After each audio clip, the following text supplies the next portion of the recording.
You're listening to episode 251 of The Secular Buddhist.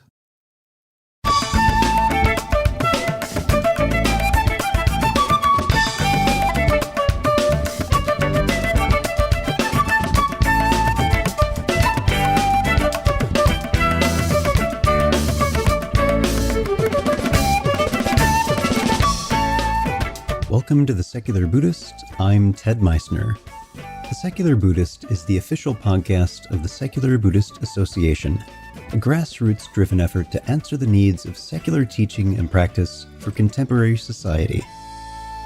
The podcast has interviews and roundtable discussions pertaining to engaged Buddhist training and practice, and the SBA website has show notes for each episode along with resource materials.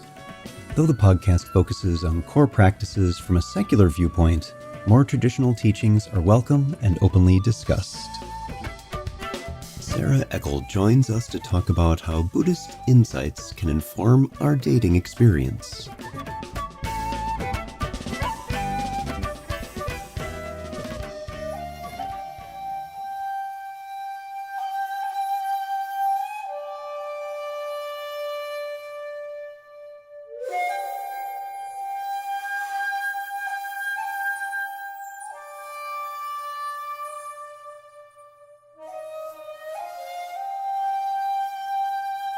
Though the Buddha didn't really date per se, he was at one time married, and his wife and son were part of the rest of his life, even though that relationship changed. Whether you're single, in a relationship, married, or it's complicated, dating can be tough. So what lights might Buddhism shed on being single? Sara Eckel has been a full-time freelance writer since 1997.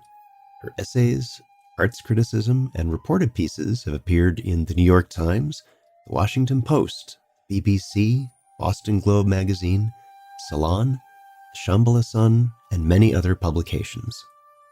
For 5 years, Sara was a nationally syndicated opinion columnist, with her weekly column appearing in more than 200 newspapers nationwide.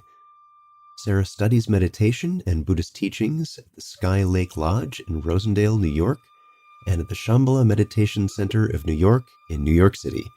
She lives in Kingston, New York with her husband. So, sit back, relax, and have a nice Cupid's bow tea. Our guest today is Sara Eckel. Sara, welcome to the podcast. Hi, thanks for having me. Very glad to have you here. Thanks so much. And I'm eager to go into today's topic because it's not something we really get into very much on the podcast. And as someone who's been through some of these trials and tribulations, as I expect most people listening have, it will be interesting to hear from you on this topic. So let's start by having you tell us a little bit about your background. Well, I've enjoyed your podcast so much, and I always hear often when I hear people on your podcast talk about discovering Buddhism when they were teenagers and starting to meditate when they were teenagers and going all over the world. And I always think, wow, I didn't discover anything about Buddhism or even meditation until I was really in my 30s. And I was thinking about why that was, because it's been such a really helpful thing in my life. And when I was a teenager, I grew up in the 1980s. I was a teenager in the 80s, Reagan, America, small town in New York State, upstate New York. And there really wasn't, in terms of spirituality, there was church. There was Christian Catholic church. I grew up in a secular Christian Catholic household. So my family didn't go to church, but I was always kind of wanting something, but I just didn't know what. So I started going to church actually when I was in high school by myself. And it wasn't something I just would just go. There was usually mass was at noon, so teenager could actually get there. And I would just go, and it wasn't a big part of my life, but it was just, I think we had a very thoughtful Monsignor at our Catholic church. So that was just the only place I knew of to kind of explore any kind of spirituality.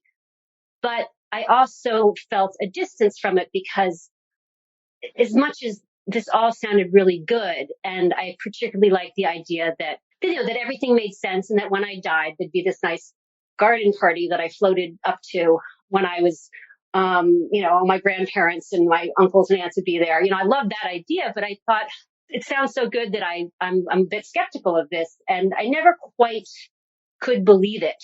And in terms of Buddhism or meditation, the idea that I would look into that, it honestly never crossed my mind, because in the 1980s, and maybe in a small town in the 1980s, or at least my small town in the 1980s, what happened in the 60s and 70s had all kind of been processed so much, and almost for my teenage mind it had just become a sitcom. I sort of knew the sitcom version of the counterculture, which was just sort of silly hippies, and it was just hippy dippy woo woo. And as much as I was this young woman who was kind of had a spiritual inclination, and who was also very liberal and very much kind of grieved the fact that I had missed the 60s, I still had that small town girl 1980s chauvinism about it. And I just thought that it all just seemed very silly to me, to the extent that I thought about it at all. So I went to college, actually went to Fordham University, which was a Catholic college, I didn't really know what I was getting into when I went to a Catholic college. I thought of it as a neutral thing because I had been baptized Catholic and I sort of went to church, and the people there were incredibly nice, but I really did not fit into that culture. Even though it was a really lovely group of young people there. And some of them are still good friends, but it was not really my scene. So then I moved to New York and I became a freelance writer. And I remember in the late 90s, I had just started becoming a freelance writer. I had been an editor for many years before that for a wire service. I remember talking to an editor or to a friend rather, and he told me he was going to a yoga class. And I was like, yeah, right. And I remember just thinking that was just like, yeah, going to a yoga class. I still had that weird, even by like 1998, I still had that weird chauvinism about it, that was just like not something that serious people did. And at the same time, or about that same time, I had just gotten one of my first big magazine assignments for Glamour.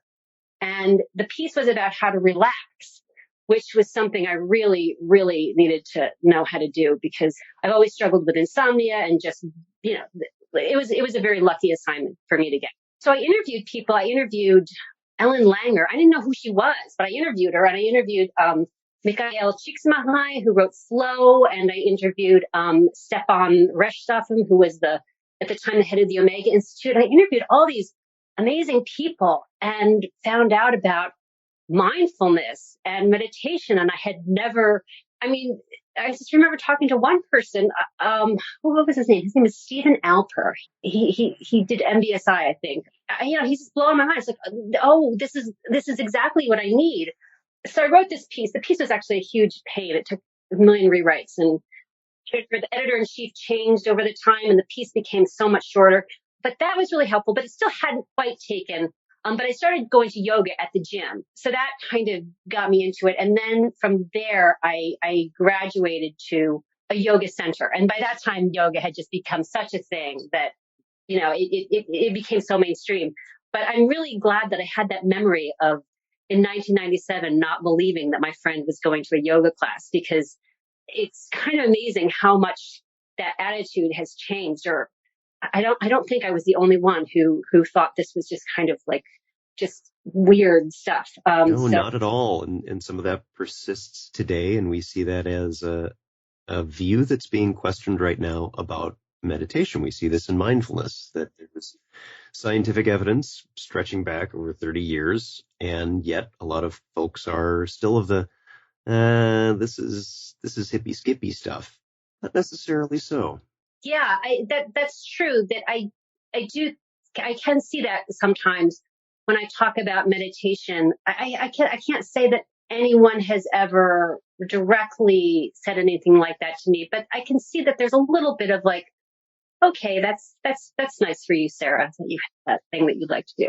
I can, so yeah, that's true. That can still, that is, it hasn't quite gone away. So the yoga center that I went to, I was basically just going for yoga. I hadn't really started meditating or studying Buddhism at all, but I was starting to go through kind of a hard time because I was getting to be into my mid 30s, 33, 34, and I hadn't found a partner yet. And this was something that bothered me on two levels. One, because I wanted a partner. I didn't want to be single all my life, and there had been a couple of boyfriends, but for the most part, I had mostly been on my own.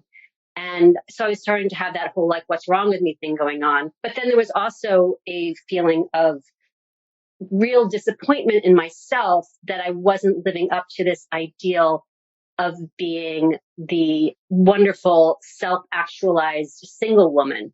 There's an idea that when you're single, and especially I think when you're a single woman, you have to really, there's something that's on you to really tell people how great it is to be single. Because if you say anything else, it's a little bit, oh, honey, there's a way that people really don't respect the difficulty of being single the way they might respect, say, the difficulty of being married. If you say, oh, yeah, well, it's hard. Sometimes being married is really hard. People respect that. But when you say being single is hard, it's a little bit.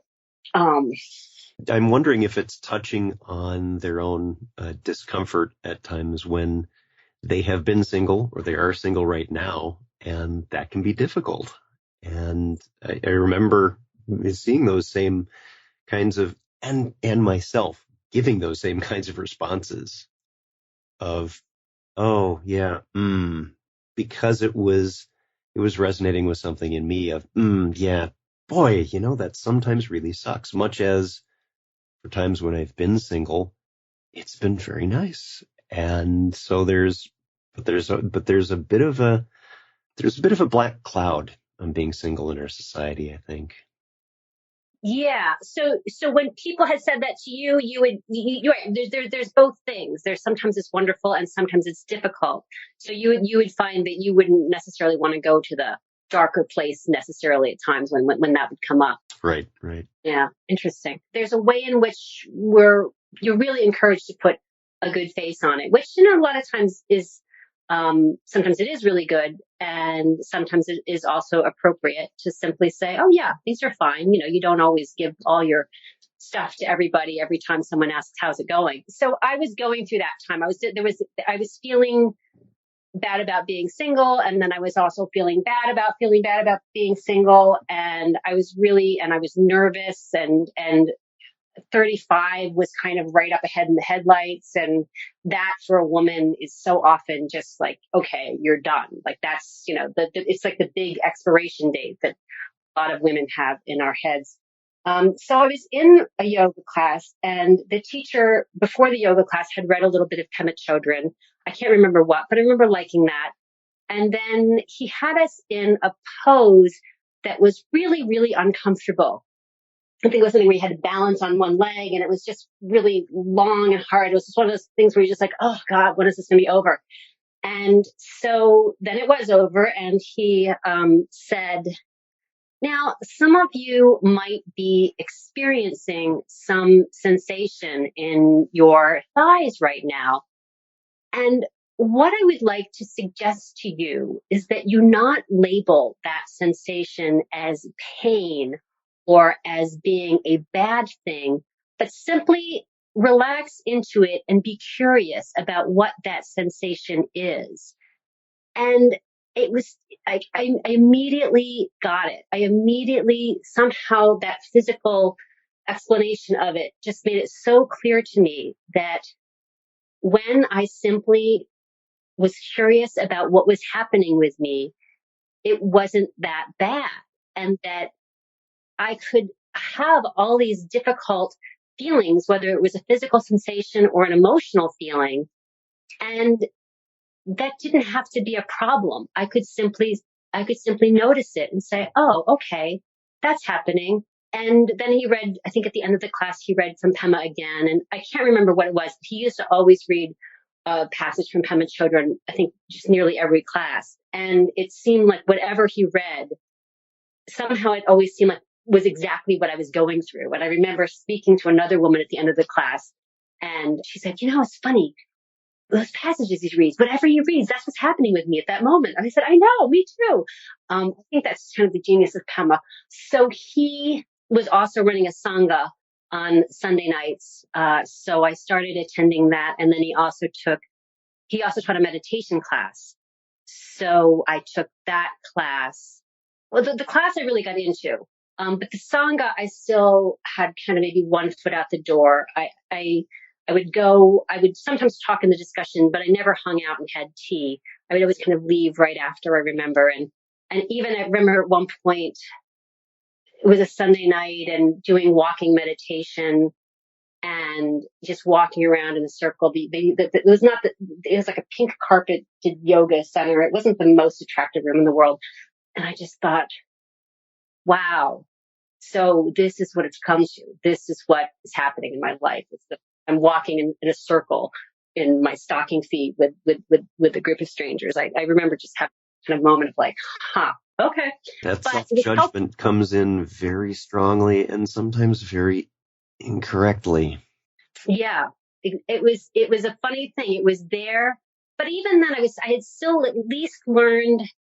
I saw the judgment, but then I was starting to laugh at the judgment and starting to say, all right, well, okay, that happened, but this is helping me, and this is really useful. So I did kept going. That yoga center closed a couple years later. So then I just kind of meditated and read books on my own for many years.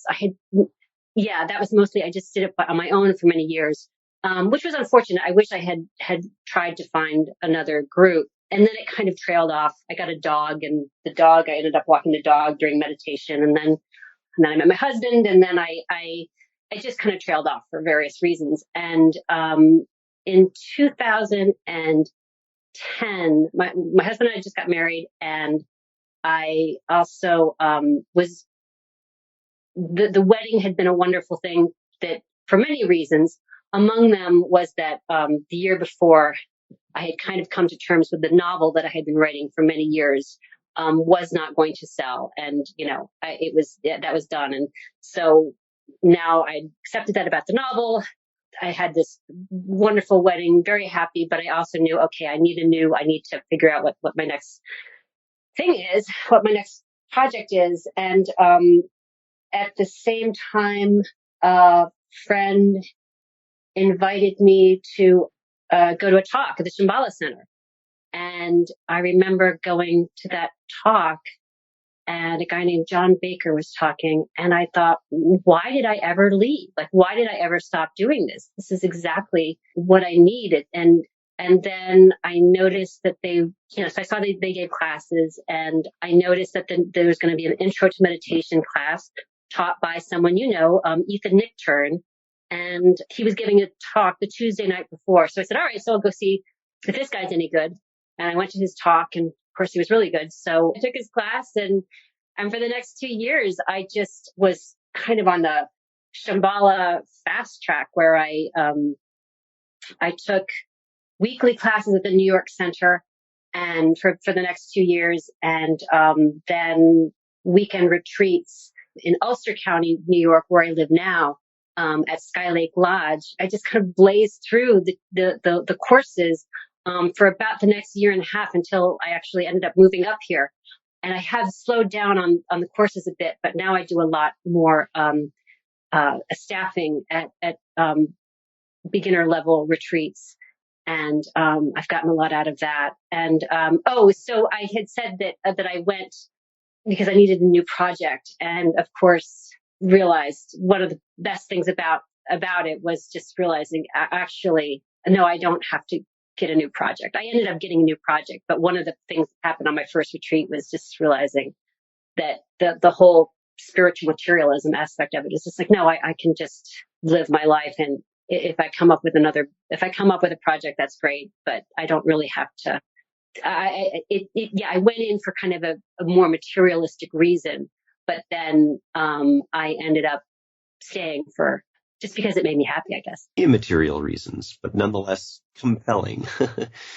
So what made you decide to write this book then? You weren't looking for a project then, but this came about. What happened? It did come about. I think there was something, perhaps I did had a little bit to let go of this idea of, well, first I had to let go of the idea of being a literary novelist, which wasn't really that hard.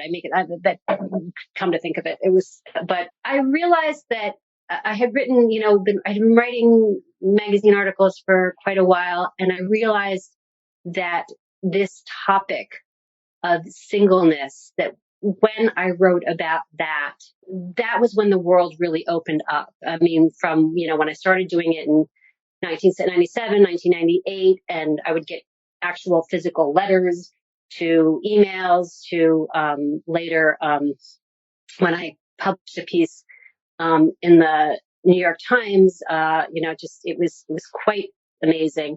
I realized that this was the thing that I wrote about that the world responded to. And so it just occurred to me while I was in the midst of taking all of these courses. This was about 2011 that I kind of figured it out. I just thought, instead of trying to be successful, what about trying to be useful? This is something you do that's useful. So why not do that? So that was kind of the original seed of it. And I ended up, while I was writing the book proposal, I decided to try and publish a modern love. And I did that. I was kind of amazed that happened. So that was published in September of 2011. And it was really about when I met my husband. On one of our first dates, he asked me how long it had been since my last relationship. And I was I didn't want to answer the question, even though I knew he was clearly into me. I mean, we'd been working together. He blushed every time he saw me. He was totally into me. But I was so anxious about that question because it had been 8 years since I had really had a relationship. And I had seen men on dates go, oh, what's that about? Before. So I kind of hedged on the question, and he never brought it up again. I think he completely forgot. I don't think he even noticed that He's going to find out after he listens to this, though, Yeah. No, he knows now. But about a month later, I said to him, I was like, so there's something I have to tell you. And, he was just like horrified. He's like, what is this thing? Like, I just made it sound like I had a disease or something. And I told him that, when you asked me how long it's been since my last relationship, it had been 8 years. And he just shrugged and said, oh, well, lucky for me, all those other guys were idiots. And that was it. It was just like, he was fine. And so the piece was about that, but it was also about the fact that while I was writing all these women's magazine articles, I had been trying to solve the problem of my singleness and really using myself as almost a test case. So I would get to interview, I interviewed a lot of psychologists. I even interviewed Dr. Phil back in the day. I would, just tell them my story as, research, and kind of listen to, oh, well, maybe you're, just all of the different explanations that single people get, or you're afraid of commitment, or you're too needy, or you're too independent. There was always a pathology. There was always a way to sort of find the thing that's wrong. And of course, this advice is given in the spirit of, but the good news is you can fix yourself. And so I had spent a long time trying to fix myself in this way. And having Mark just say, I could still get anxious at parties, and I could still, be an insomniac, and I could still maybe drink a glass of wine too many once in a while. And it was okay. I didn't have to be this perfect person. I didn't have to live up to that ideal. So I published that piece, and it became one of the 10 most popular modern loves in the columns. At the time, it was 10 years in the columns, 10-year history. I think it's been around for 11 or 12 now. So that was a big deal that when that came out, and there was a lot of interest in my book. And then nobody bought it. So I did a couple of rounds of sending it out, and we sent it to these women who were at my publisher, Perigee Penguin, which is now Tarcher Perigee. And they said, well, we're not crazy about this proposal. The proposal was about women who marry after 35, but we love the piece, and we love the modern love of the essay, and we like a lot that's in this proposal, but this not exactly the way you have it. So I went in for a meeting with them, and they said, what we would be interested in is an inspirational book for single women. And I thought, oh, I don't know. It's like, it sounded kind of, I was supposed to be, if I wasn't going to be a literary novelist, then I was going to be a serious journalist. I wasn't going to write inspiration. That didn't sound so. But fortunately, this was when I was kind of really deep into the Shambhala trainings. And so when I went in for this meeting, they said, well, how would you approach this? And I just started kind of parroting the Dharma, and I just started saying,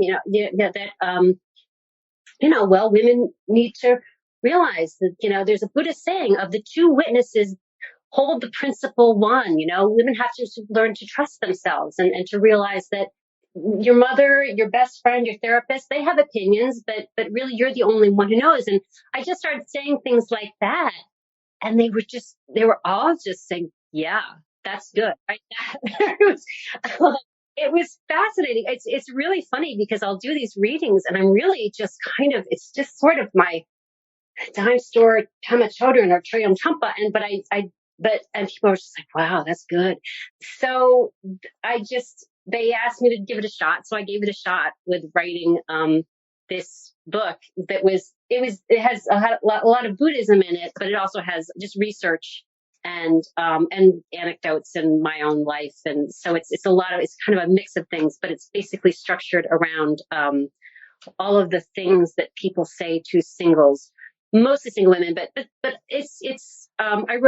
I intended it to be read by men as well, about why they're alone, and kind of my sassy response to each of those, which often incorporates the Dharma. So the book itself has a core theme of introspection then. Tell me a little bit more about that. It's funny because the chapters all they all start with the word you. You're too picky. You're too needy. You need to, you're the constant in all of your relationships. And I frame it in a way as being things that people say to single people. But really, when you get down to it, this is so much of what I was saying to myself, and what so many readers have written to me and said that, well, no one's actually said this to me, but this is what I think. So yeah, it was really so much of what was helpful for me was simply, like I said, allowing myself to be with that pain that I felt. For example, if it was a Saturday night and I didn't have plans for the weekend, I could simply sit. And again, especially around when I first started doing this, there was still skepticism that this was really going to help, that just be sitting by myself and feeling pain was this really useful. But there was also a part of me that saw that it was. So Pema Chodron talks about, you usually try to put out the fire with kerosene. And so just trying to just feel the actual flame itself of whatever I was feeling, it made me see that it wasn't that bad, and I guess sort of like that I wasn't so bad. That feeling loneliness didn't make me a loser, or all of these things that I realized that all those extra levels of judgment that I was putting on it, that I was just having a human experience. And that I think that often the single experience is one that I don't think it's as talked about. We talk about the experience of being a parent or even, a son or a daughter, all these various life experiences. And I think part of what I realized was that being single was also was another kind of life experience that was as rich and meaningful as any other. So, what were some of the other Buddhist ideas that stood out for you as you were putting this together that you wanted to include?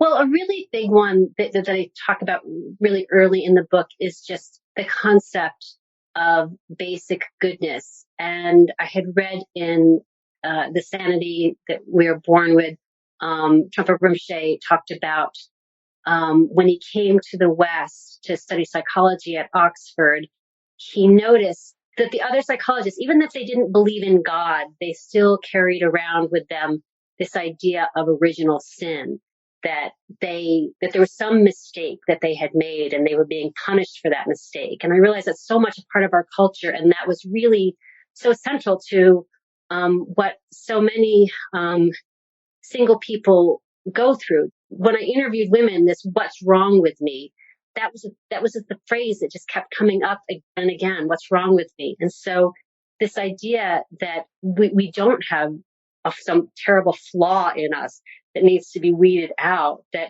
it's more like the image of the golden Buddha in the mud, that we're perfect. We're all perfect. We just kind of have all this mud caked on us of all of our judgments and neuroses. But it's not about changing ourselves. It's just about getting rid of the mud. So that was a really helpful one that I think kind of was a through line for the book, that because it's really just about saying, um, yeah, you're not perfect, but you're all right. You're worthy of love. There might be more right with you than wrong with you. And that was another, I mean, this wasn't so much a Buddhist thing, but just the idea that if you haven't gotten married at X, Y, Z or age, well, maybe that's just because you've been making good choices, that you simply haven't met the relationships that you were in, or the people that you could have married, that would not have been the right choice for you. And so even though it's frustrating that perhaps the right choice hasn't materialized yet, that perhaps you know what you're doing. I think that was another part that I think that was very useful from the Buddhist teachings, was just this idea of just we all have our own wisdom, and just being able to access our own wisdom, because self-help culture in general, but I think particularly dating self-help, there's a way in which you're really warned against your instincts. There's something very punishing about most, or I won't say most, but a lot of dating guides that really kind of tell, especially women, the way you're doing this is wrong. You don't know what you're doing. You don't know how to be a woman in this world, because no one really quite knows what a woman in this world is supposed to be. Yeah, they're trying to fix a problem instead of giving a little spaciousness and a little compassion. Yeah, exactly. And a little bit of respect for the reader's own wisdom. That's really what the book is designed to do, or that's my intention, is to help the reader kind of sort through all this clutter and sort of hopefully access her own wisdom. What might be some other Buddhist type ideas that might stand out to a Buddhist reader? Well, I think that in general, I think being single is just great Dharma training, because it's so very raw. And So I is think, being married. yeah, that's true too. But I think another idea that I found quite useful is this idea, and on the cushion we talk about not too tight, not too loose, or the middle path.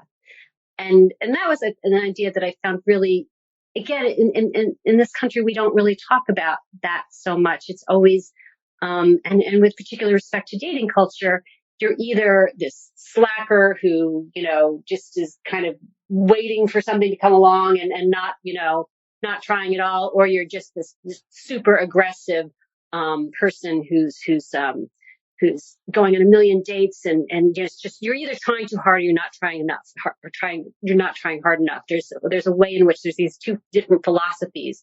So just the not too tight, not too loose, I find to be such a helpful guide. and the reason I say that being single is great Dharma training is because there is this situation that we want to happen, and there are things that you can do to try and guide it along and to try and create a better environment in which it could happen in terms of just meeting people and being open and all of that. But it's different than going after a job or something like that. You can't just necessarily call it forth when you want that right relationship to happen. And so I think it both involves a lot of patience in terms of being able to grant that, yes, another day, week, year, decade has gone by, and this thing has not happened, combined with exertion. Effort is useful as well, but just that sense of, I think the sense of gentleness and spaciousness of the Buddhist teachings was really what I found so helpful, and what readers have seemed to respond to the most. I'm curious if you've talked about the book with your fellow meditators at Shambhala. The people here at Sky Lake Lodge, I live in Kingston, New York now, and so my home sangha is Sky Lake Lodge in Rosendale, and I was really nervous about when the book came out because most of the people I know at Sky Lake are much more seasoned practitioners than I am. They've studied for many more years, and they just know more.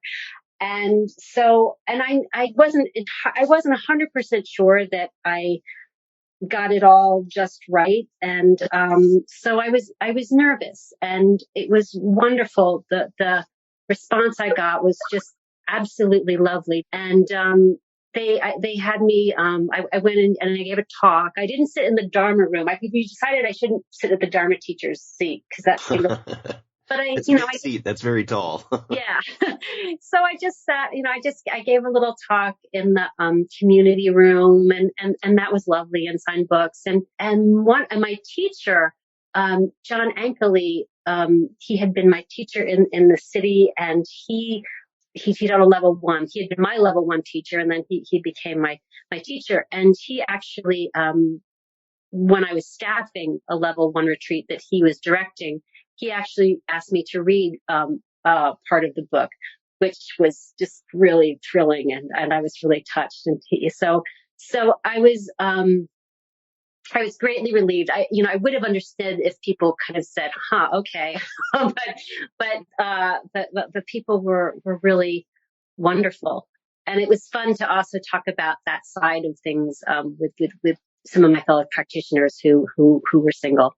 Our guest today has been Sara Eckel. You can find out more about what Sara is doing at saraeckel.com. And that's, of course, linked on the episode page for this episode. Sara, thank you so much for being here. Thank you, Ted. It was such a pleasure.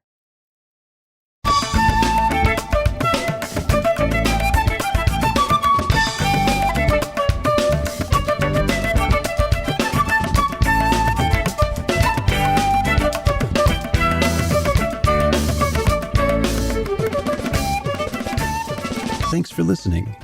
If you'd like to hear more about something you've heard in today's podcast, please come visit the SBA website at secularbuddhism.org, and you'll find an entire webpage devoted to this and every episode.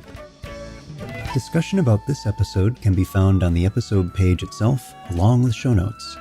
Sound editing, mixing, and mastering provided by the generosity of Anthony Dominello of StructureFromSound.com.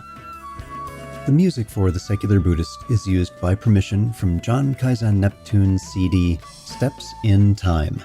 Additional music is provided courtesy of Monty Levinson of Taihei Shakuhachi and Rodrigo Rodriguez. Their websites are linked on the SBA site on the About Podcast Music page.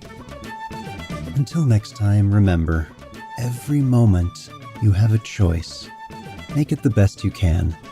See you next time on The Secular Buddhist.